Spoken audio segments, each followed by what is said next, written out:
And next week we get a privilege to do something that's kind of unique. And I can say of all the 19 years I've been here, it's awesome that you get to baptize 3 siblings. It's kind of awesome. And the story was amazing. You know, we did our first baptism of the year a couple weeks ago. And Trey was baptized. And then Trey had a birthday party. We went to his birthday party later in the day. And then one of the girls that were there came up to me, who was at the baptism, and said, Pastor Joe, you know, I've never been baptized. Do you think you could baptize me? I said, well, honey, you know, if you know Jesus is your Savior, I went over the gospel with her. She said, yeah, I've accepted Christ. I've just never been baptized. I said, yeah, we could baptize you then. And she had this big old smile on her face. She's so happy. And she kind of walked away, skipped away. I don't know how she did it. And about 10 minutes later, she comes back. She says, hey, Pastor Joe, my sister, she's not been baptized either. You think she can get baptized too? I say, yeah, well, same conditions. She's got to know Jesus her Savior. And if she's known Christ her Savior, she'll be baptized. I said, yeah. Okay, so she walks away smiling. She comes back about 15 minutes later.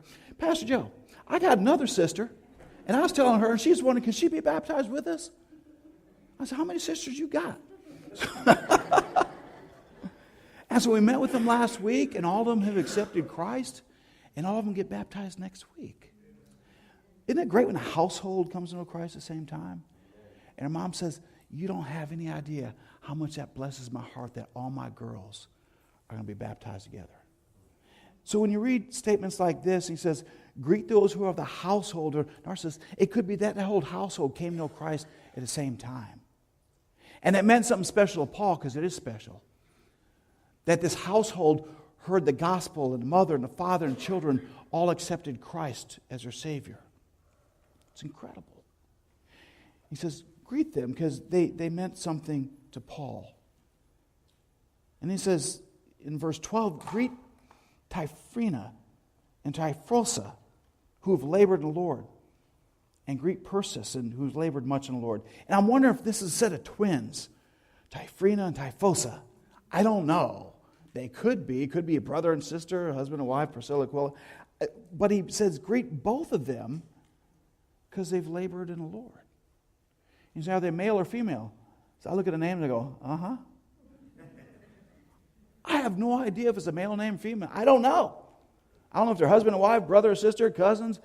But they serve together. The names are similar. And we don't really know because they're not mentioned anywhere else. But we know this of Paul. They were faithful. And they served. And he says, I want you to greet them and tell them I said hi. I've never forgot about them. They're special to me. And then greet the beloved, Persis again, who labored much in the Lord. There are some people that go above and beyond their service. And Paul says, this is one of them. Not only did they labor, they labored much in the Lord. They're out every day serving. They look for new opportunities to serve. Every time something's going on, they were there. You know, some people you grow up with and say, every time the church doors are open, we were there. I didn't want to be, but my parents made me. And sometimes that happens that way. But however it was, it says she was very faithful in her service to the Lord. And once again, Persis might be a guy, I don't know. It's one of those names, I don't know if it's male or female, but I know they were faithful. A guy like this is one of those names in verse 13 that we still hear today, Rufus. Greet Rufus. Some of you know Rufus, don't you? Yeah. Chosen in the Lord. This is interesting. This verse I liked. It says, greet Rufus in the Lord, chosen in the Lord, and his mother and mine. Was that his brother? I doubt it. When I was praying through this and meditating on it, I said, you know what? This Rufus guy and his mom, they just really hit it off. You ever go to someone's house and the person whose mom's not your mom, you call her mom? That you feel so comfortable there, you can walk and open the refrigerator every time you go in. I think this is a couple that Paul knew, Rufus and his mom, that he felt so comfortable that he just called his mom my mom. And she treated him like a son. said, Paul, now don't be going getting beat up again. You got service Sunday. I don't know why you got to get arrested every time you go out. Just tone it down. So I don't know what she did, but it seems like this woman loved Paul and treated her like a son, and he made that special comment. Greet Rufus, chosen Lord, his mother and mine. That's one of the ladies I get to call mom. Not his real mother, but someone that was like a mother to him, that he treated like a mom. Any of you got second moms? Yeah. Can I say, yep, I know what you mean, Paul. I know what you mean. Then verse 14 goes a little bit further. And it looks like citrus, but it's not. Greet Asistrus, and Phlegon, and Hermes, and Patrobas, and Hermes, and their brethren who are with them. And I don't know who this group of people are, but he puts them all together in verse 14. It says, make sure you greet all these individuals and the brethren who are with them. And it's probably another church. The brothers who are gathered, and this group of believers who are coming together. Would you just make sure you let them know that I'm thinking about them? Now remember, Paul was the apostle to the Gentiles. All these names you're reading are Gentile names. And Paul had a part in their salvation, or some knew Paul before he was saved.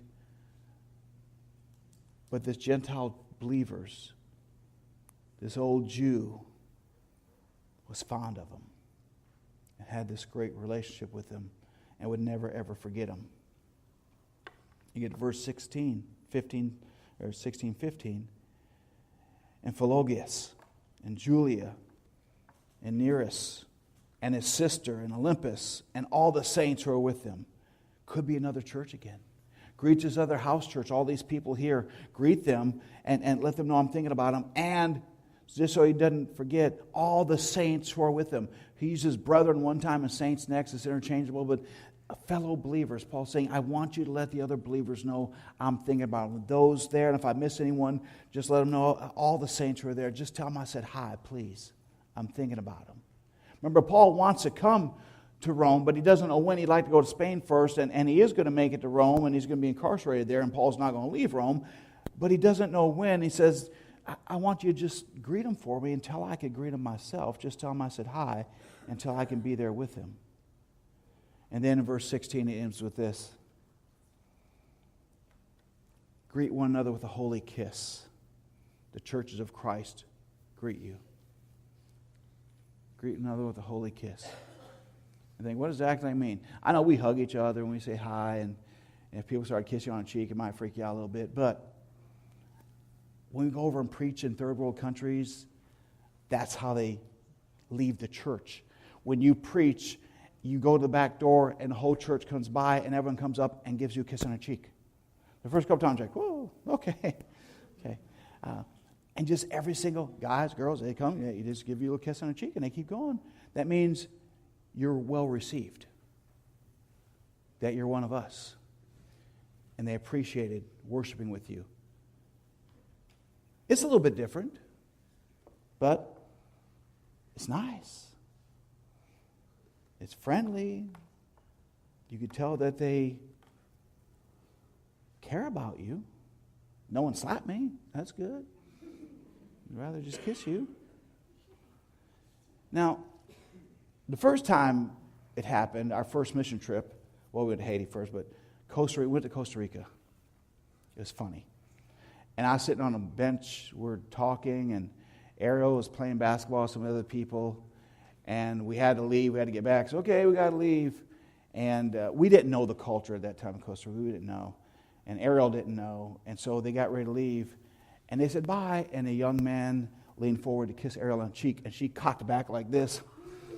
And they're like, no, Ariel, no, don't hit him. That's what we do here. But she was going to knock him out. I said, that's my girl. Don't let any boy just come up and kiss on you. But that was their greeting of saying goodbye, and she was going to knock him out for it. He just felt led to give a holy kiss, and he about hit her and kissed her. Now, I remember hearing this pastor preach on this one passage, greeting one another with a holy kiss. And here's what not to do. He said this one greeter that would be this church that every young, attractive female he felt led to greet with a holy kiss. The other ones he didn't care too much for. That's not what this is about. It's about being sincere and letting people know that you love them. Now, I know what family, you kiss everyone goodbye. You go and you kiss your grandma and you kiss your grandpa, and sometimes blish that cheek and grab and whatever. Sometimes they still pinch your cheek. They don't care how old you are. They'll still greet you that way. And you just hug them and they give you a kiss and they cry and wave bye. And I remember a friend of mine I went to college with, he told me one story. He went to go visit his grandmother. She had dementia. She was losing her mind. She was in a nursing home. And they would go see her every so often. And he said, "Bye, Grandma." She said, "Give me a kiss." And he went over, leaned over, and she grabbed him and pulled him in and started licking him all over the face. He's like, "Oh, oh, oh." He's like, "Oh." It was like sandpaper. It was horrible. And his wife was with him. And she said, "Bye, Grandma." So after that, one get near, lady. Sometimes just a hug will suffice, you know what I mean? But how do you say goodbye in your family? How do you say it? I mean, it depends. If you're going to see him again soon, sometimes you just take it for granted that you're going to see him again. Can I tell you how many times people think they're going to see someone again and they don't? And they wish they could have one more time together, and they can't. Every time we say goodbye, you got to remember that you may not see that person again. It could be your last time to be with them. So if that's the case, I mean, do you say "I love you" to your wife? Do you say "I love you" to your kids? Do you, every time you part company, do you let them know that you care about them? Because I tell you, if you don't see them again, you get everything you could to go back one more time. So when he says this, greet one another holy kiss, he says, let people know you care about them. Let people know that they mean something to you, that you care about them, that they're special to you. And however you say goodbye to your family and friends, that's up to you and that's your business. But Paul concludes this part, that verse 16 says, just make sure you let other people know they're special. Say goodbye to them. Make sure that they know you care about them. And the churches here of Christ, they greet you too.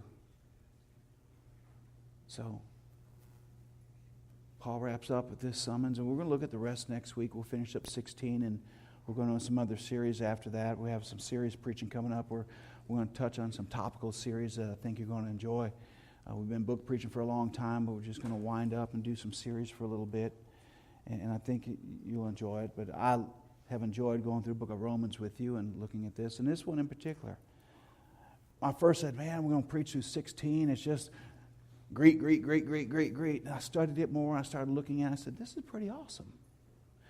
He has a different greeting for every single person. Because everyone meant something to him on a relational level a little bit different way. And it meant something to Paul.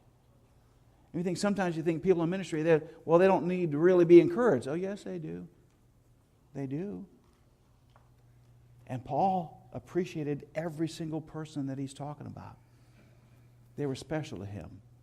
And he wanted to make sure they knew that they were special. And if there's people in your life you serve with or your family, and some people come from homes, I've heard them that we just never said, no one ever told me they love me. That we just never said that in our house. Well, you could start. You could greet them. You could let them know you care about them.